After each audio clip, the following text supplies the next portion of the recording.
When politicians come to us, they're like, "Oh, we're going to fix this. We're going to." So recently, when America, like Trump says, "I'm going to fix the immigration," I'm going to fix. I can't really mimic him. I should stop that. But and it's going to be so good, so good, and you wouldn't know how I actually did. I'm not getting a job. I'm unemployed. But what you're skills, not adding anything. I want to be in this position at the job. What skills do I need, and what do I value most? What matters to me and why? Yeah. Why does it matter to me? Okay, great. Why is this important to me? You value this. Well, you look at it like, okay, I'm going to fix it. I'm going to do it.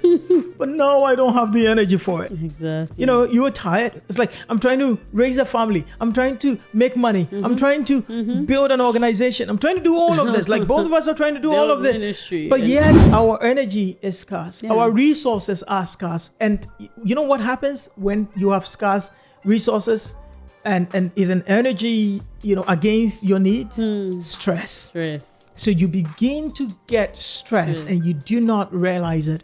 So you're talking anyhow, you're unhappy, your mood is terrible, you're falling sick. You don't know what is really happening to you. One guy, like they were divorced, and he made a profound statement. It just hits us like that, right? He said, my marriage did not work because I brought stress home. Yeah, that was really good. I love that guy. He says, my marriage didn't work because I brought stress home. And that's what many of us do. When we get into marriage, all of a sudden it's like, no. You can't control me. I don't think marriage is really like that. You know, I don't think because I'm married to you, I don't have to do this. I don't have to give this. This is not what I bargained for. I'm like, hey, you traded that personal space that you had to have a guy who is going to lie by you, who'll be snoring the whole night. I mean, if you snore, forgive me, I'm just giving an example. You know, but that's what you did. Hello and welcome to my Growth Club. My name is Emmanuel. And my name is Grace. And we are your partner in growth and effective living. Thank you for tuning in. If you have been watching us for some time and you've still not subscribed, I want to ask you for this great favor. Please go ahead and subscribe to our channel. Please. And if it is your first time, also go ahead. We promise you will love it here. This is a channel that is fully committed to growth and effective living. We've been talking about some things for the past 2-3 weeks. Some of the statements that we have heard in life that have really transformed the way we live our life. You know, the way we see things, the way we live our lives, the way we communicate, the way we interact. Of course, we're still on this growth journey, but it's been awesome. You want to share? I think this is my all-time favorite, really. Same here. Maybe because of my economics background, but I love every bit about that quote. There's this profound quote from Thomas Sowell that says, there are no solutions. There are only trade-offs. So powerful. So powerful. You know, trade-offs in economics, and by the way, Thomas Sowell is an economist, and I think he was really speaking about this, you know, in terms of how politicians make promises. You know, when politicians come to us, they're like, "Oh, we're going to fix this. We're going to." So recently, when America, like Trump says, "I'm going to fix the immigration," I'm going to fix. I can't really mimic him. I should stop that. But and it's going to be so good, so good, and you wouldn't know how I actually did. And then people are like, "Oh yeah," and then when they began to do it, like, oh, there is a problem. Because that's really what trade-offs are. You are not really solving any problem. You know, and I have to be careful here. He's not saying we are not solving the problem, as in there are no solutions really. But he's saying that when politicians say that we're going to fix one problem, they are only taking, you know, something from somewhere, which is obviously going to cause another problem, you know, to this particular thing. That's basically what he's saying. So he's not saying that we can fix, like if there is healthcare, we can fix it. Although there are no solutions. Exactly. But then, of course, if you're going to fix, then sometimes you're going to increase spending, or sometimes you're going to increase taxes. Sometimes you're going to cause unemployment. Exactly. Like so many things, like when they said, oh, the government is so bloated, we're going to fix it. We got people like, oh, we like that idea. Oh, the federal, you know, and then we're going to bring that idea. And then now people are like, no, not like that, not like that. I'm like, what were you expecting? You know, when we try to fix problems, we create more problems. And that is why all through history, I think one of the things that if you're a student of history, you will notice as we recycle problems. Yesterday, they I think Trump signed an executive order to begin the process of, destroying the Department of Education. And we talked about this, and I was like, this is funny, because the bigger problem is the problem that began that solution. Because people were complaining that, hey, some of the states are being left out. Yeah. Like you can have, depending on your state, you can have a quality education. More benefit than the other exactly. states, and so no, let's take it to the federal level so that education, they kind of have everywhere. Exactly. And then now, after some years, they're like, no, we're not better off. We have to take it back to the state. I promise you one thing that will likely happen. 10, 15 years from now, we're going to go back to the same thing. I'm sure I'll be the head of Department of Education. You're not a citizen, by the way. But that's the thing. That's the funny part. We're going to go back to the very same problem. In economics, when we talk about trade-offs, we are talking about the problem or the challenge that arises because of the constraints of resources. Remember we talked about the constraints in life. We don't have unlimited resources. Exactly. And so those choices that we are making because of it, that is what trade-offs are. Yeah. And the reason why these are constraints is because we don't have them in abundance. And so when you make one choice, you are actually giving up on something for this. That is exactly what you're doing. I want to save money. Yeah. At the same time, I want to feed. At the same time, I have to pay my bills. At the same time, all of this is coming from your resources that are very limited. And so that created the need for choice. Yeah. That is why when we talked about decision making, I said, what do you really want to prioritize in life is how to make informed decisions. And as we continue our conversation today, you realize why this is so critical. Yeah. Everything comes to choices. You remember we talked about that. Choices, yes. And the reason is because of the trade-offs. Yeah.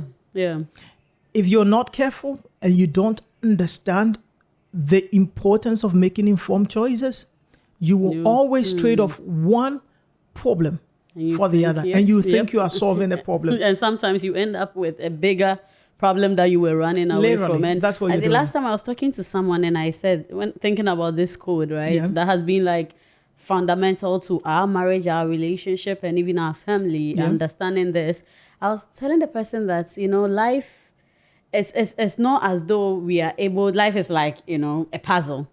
So we fix it and then that's it. We've solved everything. It's making series of choices. Right. Because of one problem to the other. Yeah, and it's cut across everywhere in our lives. Yeah.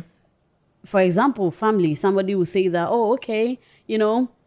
we need money. Last time we were talking about something, we're laughing. We're like, maybe a couple, right? They are saying that, for us, we value maybe family. We want our kids to be groomed in a certain way.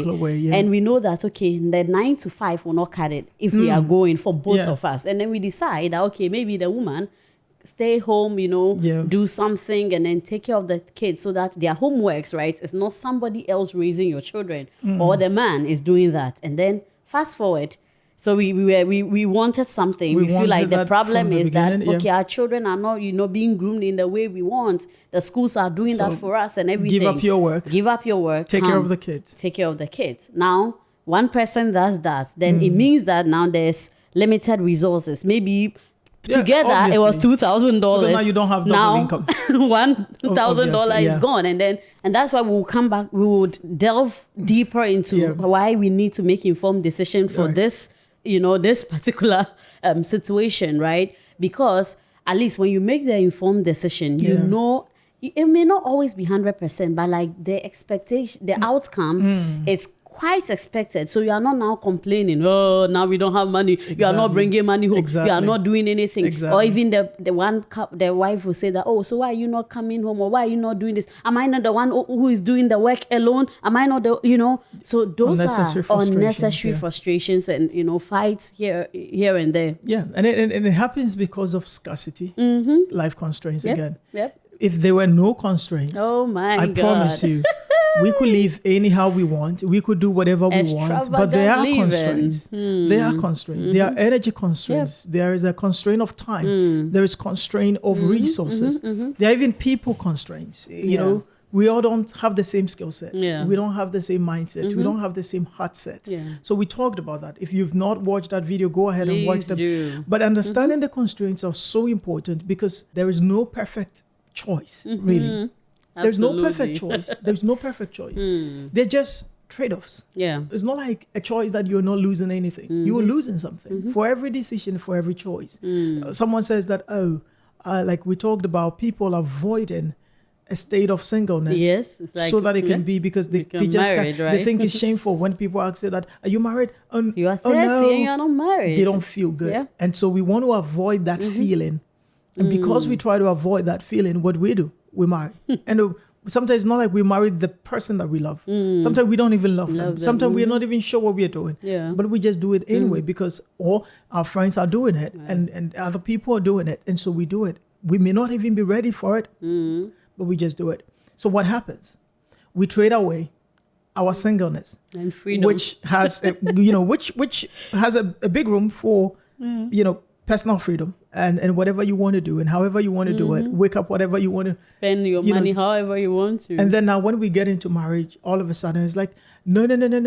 You can't control me. I don't think marriage is really like that. I don't think because I'm married to you, I don't have to do this. I don't have to give this. This is not what I bargained for. I'm like, hey, sincerely, this is the thing, because you don't understand what you just did. You traded that personal space that you had to have a guy who is going to lie by you, who'll be snoring the whole night. I mean, if you snore, forgive me, I'm just giving an example. But that's what you did. And you're like, it's so annoying. I just want to sleep. Go buy the thing that they cover their ears with so that you can sleep if that's your problem. But I'm saying, I'm just saying that, like, I'm not saying that we cannot do anything to circumvent this. What I'm trying to say is that because there's no perfect choice, you go for informed choices. In other words, I must know what I'm going in for. I must know what I'm giving up for. Can you count the cost? There are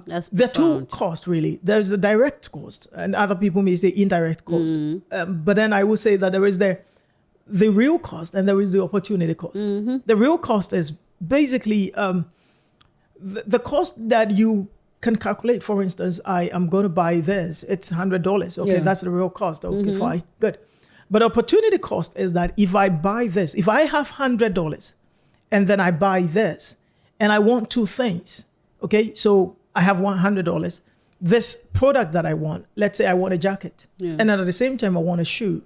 Both cost $100. Even if they don't, one cost $80, the other cost probably $800. And then I have $100. Constraints. That's life. Scarcity. Yep. So this is actually rooted in scarcity. So $100 is what I have. And yet I have to, I'm trying to meet these two demands. Yeah. Okay. The demand is the want that you have backed by purchasing power. It means you can afford something and you want the thing. But then you have a constraint, which is you can't afford both. So you have to make a choice. If I choose the jacket, which is probably $80 or $100, I forgo the shoe.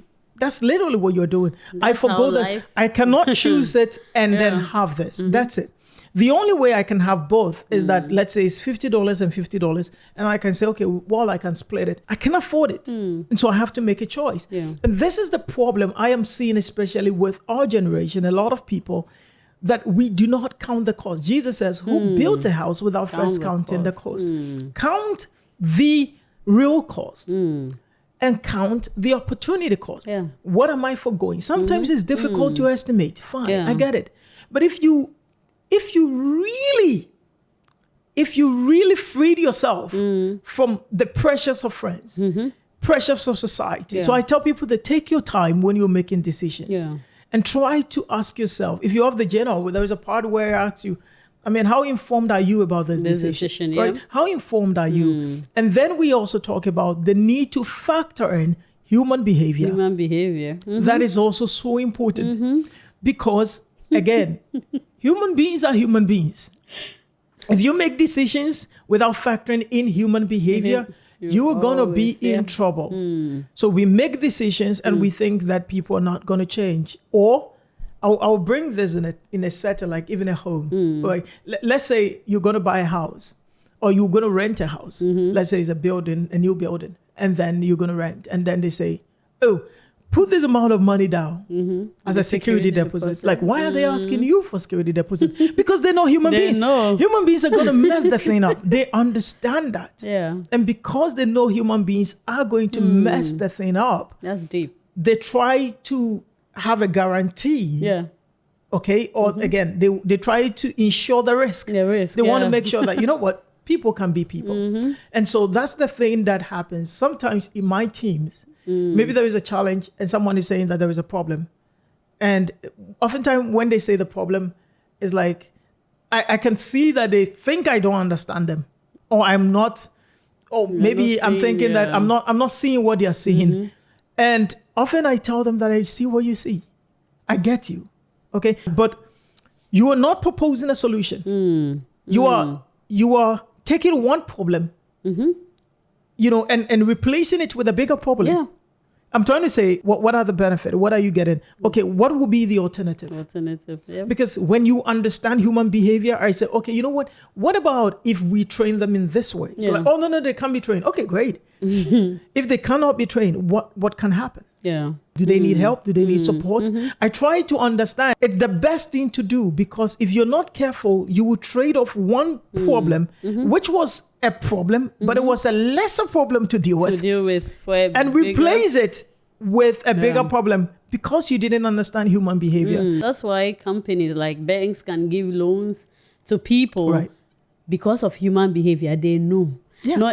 Not because people may lose their jobs or other things, but they just know. So they factor, and then that company will say, okay, let me buy a guarantee. So that company now goes to another company and says, you know what, I have this pool of loans. Can you? Then they will pay. Yeah. Had they not been for human behavior, they wouldn't have taken some of these steps. And when we're talking about making informed decisions, one of the key points to highlight is, first of all, like I have two situations, like you gave the scenario. The first thing I have to ask myself, has this problem existed before? Yeah. Then what solution was given to that? And what was the impact of that solution? That solution. That's so profound. Because like recently you were sharing me, I didn't watch that, but after you watched, you were sharing me Dr. Sowell's conference. The Diolos conference. I watched a bit, I couldn't finish, but then we were discussing it, right? And he was talking about the charismatic church, you know. Yeah, the problems he foresees. Yes, the problems he foresees. And he has a point, because sometimes like we see how people are just setting up churches here and there, doing this, deceiving people, beating people, and all the other things. But now let's say, I'm in my own context, there's a new institution that says there's going to be a governing body before you set up a church. You come, or all we're pastors, going to regulate all we the are going churches. to regulate everyone. You go through this school at this point, you do this. It's almost like it's almost like, you know, in the past, the Catholic Church, you know, idea. Yeah, right. Because I think the proposed solution is church governance and other things. And I thought they were brilliant. But then again, that's exactly what created some of the churches that we have today, which actually created the charismatic movement. Exactly, because not because they were bad, because they were overly governed. There were a lot of politics.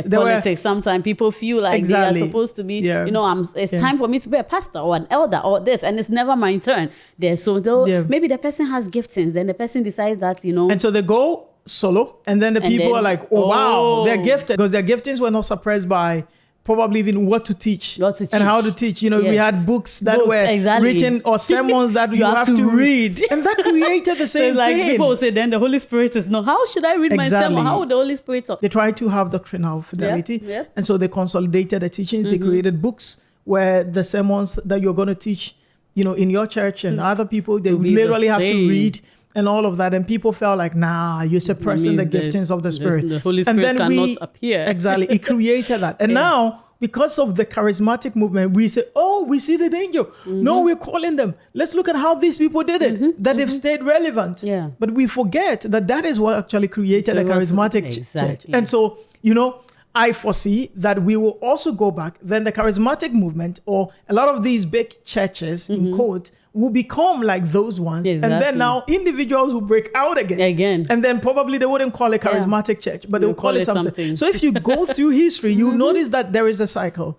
We continue, human beings continue to recycle the same problems over and over, because when we think we had a solution, then we realize that, there's a bigger problem. And then we go back to the same thing. I'll give you another example. When atheism, like recently, there was in America, a lot of people started talking about this move of atheism and all of that. And then now they saw what is creating of meaninglessness among young people and wokeism. And they're like, no. Let's go back to Christianity. It's like, Bibles should come back to the schools again. I'm like, okay, what are we doing? You know, and I foresee that probably some state will start doing it. And then we will give it 10, 15 years, we will go back to the same thing. And that is why it's so difficult. I always say this to some of the young people I do know, that you have to always have a strong why for what you do. Imagine you think you're going to change the world. I know a lot of people might be watching us right now and say, oh my God, today they're just talking about politics. It's relevant to your home. Many times we think we're fixing what. That's why, recently I shared a video with you about why couples fight over the same thing, like over and over again. The reason is because, again, and I think the lady said, I really love that. She said, we're not fighting about something. We are fighting for something. But what I will even add is that it's because of the trade-offs. Because a lot of the problems we face in our marriage arise because of scarcity and constraints. That's why we fight over issues. And those scarcity and constraints are not going away. No. So many times you notice that, for instance, if people don't have a lot of money, they don't have money right now, like they are fighting over some issue, they get money, that problem will go. And then another problem will start, maybe making time or stuff like that. Then another, because the constraints are not just one thing. The constraints are not. That's, previously people didn't used to factor people as constraints. But when we talked about that, I said 3 important aspects of people: their heart set, their mindset, and their skill set. They're constraints too.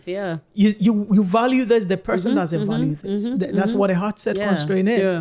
We don't value the same thing. What is important to you is not what is important to me. Mindset, we don't perceive things the same way. How I perceive things, not how. So we talked about how we fix it. We fix it through effective communication. Well, a skill set, what we do and how well we do it, we don't do it the same way. One can cook probably better the other. One can do this, one can do that. We don't need to fight over that. We just need to complement each other. And I said the way we fix the skill set gap is actually to share knowledge, share our skills. If I don't, or to do the things that you cannot do. So you can do that, I would do that. If it's okay. Like I clean the house a lot, probably almost all the time.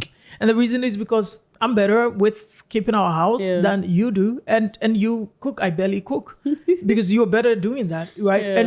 And even in economics, they call something comparative advantage and absolute advantage.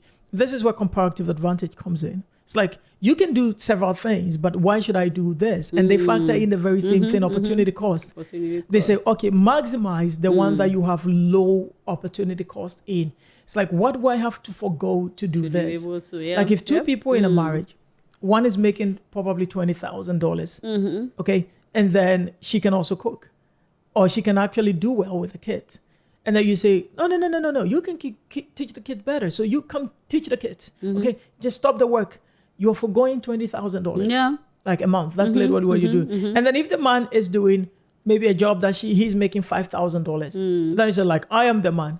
For me, that's stupid. Like, I'm serious. You might say, sense. Maybe, I can't teach much, but, can I learn? You take care of the kids. Like, there's no shame in it. It's, oh no, what about society? What society? Like, who is society? You get what I mean? Like, who is society? It's you, your family, your house. You're looking at what is the best thing for your family. And you're talking about society. So that's why I love this quote. I love it so much. And, the thing is, like we've talked about these constraints. Someone would ask, then how do I go about it? I think we've given a lot of cues, but one thing I keep telling myself, and we showed it in our diagram, right? Our state of flourishing, is values, right? Ask yourself that, at this point, like you said, sometimes people don't have money today. Another time they will have money, then another problem. So at every point in time, that's why I said it's not like life is like a puzzle that you are okay. That's true. After you get the money, everything solves. Yep. No, it wouldn't. Children are coming. They have to go to school. This will happen. This will happen. You may not even have the children. Sometimes you don't even have children, but you don't have time. So what matters to me most today, and what am I willing to let go of? Exactly. To be able to maximize. Like you've talked about all these constraints. There's no way. I remember some time ago, I finished college and I wanted to take my professional exam. So I remember within 1 year, I told myself, look, I want to get this done. Yeah. So I shut out a lot of things. Fine. Some people were fighting with me because, you are not calling me. You're not doing all that. You're not doing all that. You're not spending time. You're not coming to visit. Sometimes your phone. You're always on social media. Social media. Yeah. Sometimes I'm not going to do this. I'm not going because there's something. I know that I can't be everywhere. There's no way I'll pass this exam if I'm going for a party, if I'm going for wedding, if I'm going to this, I'm going. Sometimes that's the only way. That's the only way. That's the only way. Look at in this moment what matters to me. Eventually, after I finish it, sometimes like you have Saturdays and you are so free that what is there? But then you started something else. But then I started something else, and then it continues the same. We're going to show a model on life constraints. Yeah. You can see that we've categorized them into people, energy, material resources, all in relation to time. And these are 4 constraints that are important for you to really look at. People, your heart set, your mindset, your skill set, like you said. Begin from there. What do I value most? What matters to me and why? Yeah. Why does it matter to me? Okay, great. Why is this important to me? Great. Your mindset. How do I perceive things and why? Why do I see these things this way? If you missed our episode last 2 weeks, go back and watch that. We talked about perspective and perception. Yeah. Powerful conversation. Go back and watch that. It helps with the mindset. Yeah. Why do I perceive things the way this way? Why am I looking at this way? It's one of the reasons why you feel the way you feel. That's the reason why you are chasing feeling. Yeah. You fix it, you fix the way you feel. Then look at your skill set, right? What do I do? Need? What can I do? How best can I do it? So at this point, like you talked about what matters to you, you value, okay, what skills do I need? Like I want to marry. What skills do I need? I want to go to work. I want to work here. What skills do I need? Always ask yourself those questions. I'm not getting a job. I'm unemployed. But what skills, not adding anything I want to be in this position at the job. What skills do I need? And prioritize those skills. Then look at your energy. Because again, you will realize that you value this. Well, you look at it like, okay, I'm going to fix it. I'm going to do it. Okay. And then your skills is like, okay, I know the skills that I want. I want to learn.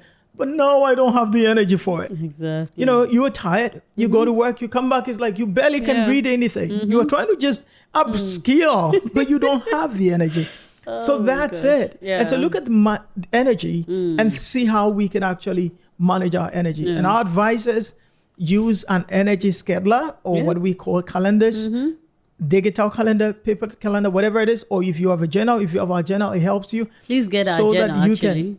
Please do get our journal. The link is in the description. You find it on Amazon. It's called Effective Living Journal. Go get it. And so you can then be able to plan your time. So okay, I'm going to use this time and focus on them. Things may go wrong, fine, but always come back to that and say, okay, this is because your calendar is showing you what is important to you. Exactly. And the second thing is, again, your budget, which is showing you what is important to you in terms of your material resources. So budget it and say, okay, I'm going to spend. We have a policy. We spend in our system. We have Notion system that will help you live better. Please visit our website, mygrowthclub.org for them. Go get them. They will really change your life. But if you don't buy, fine. Please buy. It's okay. You are not a good advertiser. I mean, if they don't want to buy, what can I do? I'm not saying don't buy, but if you don't buy, it doesn't mean you don't have to do it. You can still do this. You can have a simple system. Maybe it could be your phone. Just spend whatever you want to spend first on people. Plan it. Okay, I'm going to spend this on this. I'm going to spend this on that before the income comes. And then at the end of the other month, you track before you plan again. Exactly. So you track and say, okay, how did I spend it? Exactly. Where did I go wrong? Why did I go wrong this way? There's the need to make realistic adjustments. And then you make those adjustments for the next month and then you plan again. It will not take more than 1 hour of your time. Just do that. Yeah. And then when you do this, again, look at all of these things in constraints of time. We have short term, long term. Some things may be important to you right now, Tomorrow. even in terms of your heart set. And yet, 5 years from now, it would have changed. So time constraints, so important and so necessary. I do not know, but we can keep going on and on. But I hope that people have really enjoyed it. Have you enjoyed it? Let us know in the comment section. Have you learned something? Let us know in the comment section. And I truly believe that if you listen to these things and you pay attention to them, you will change your life. Yeah. I could say that 90% of the problems I've seen in marriages are as a result of this. Like, it's not because people are bad people. Yeah. They're trying to meet insatiable needs with scarce resources.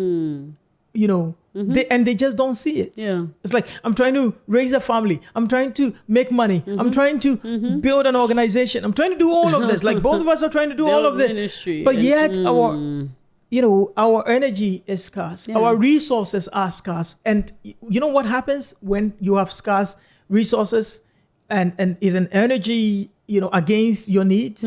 Stress. So you begin to get stressed and you do not realize it. So you're talking anyhow, you're unhappy, your mood is terrible, you're falling sick. You don't know what is really happening to you because that's what happens. And stress destroys everything. You know, we're watching it blocks your mind recently, and one guy, they were divorced, and he made a profound statement. It just hits us like that, right? He said, my marriage really did not work because I brought stress home.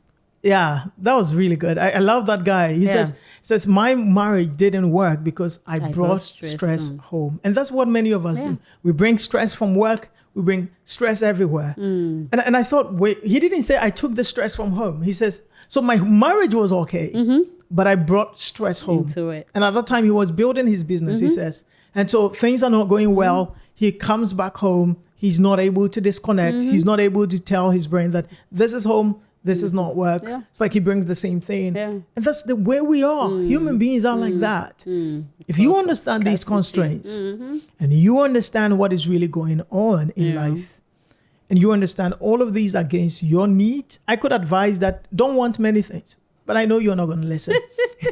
So want whatever you want, but understand the constraints of life. And we will be back probably next week to talk more about these things. Thank you so much, baby, for being here. Thank you. If you've not subscribed, please go ahead and subscribe. And if you have not purchased our journal and our systems, please, from the bottom, we want to beg you. I don't know, you want us to sing, or please go ahead and buy it. Buy the journal, buy the Notion systems, and they will change your life. Yeah. Thank you so much for being here.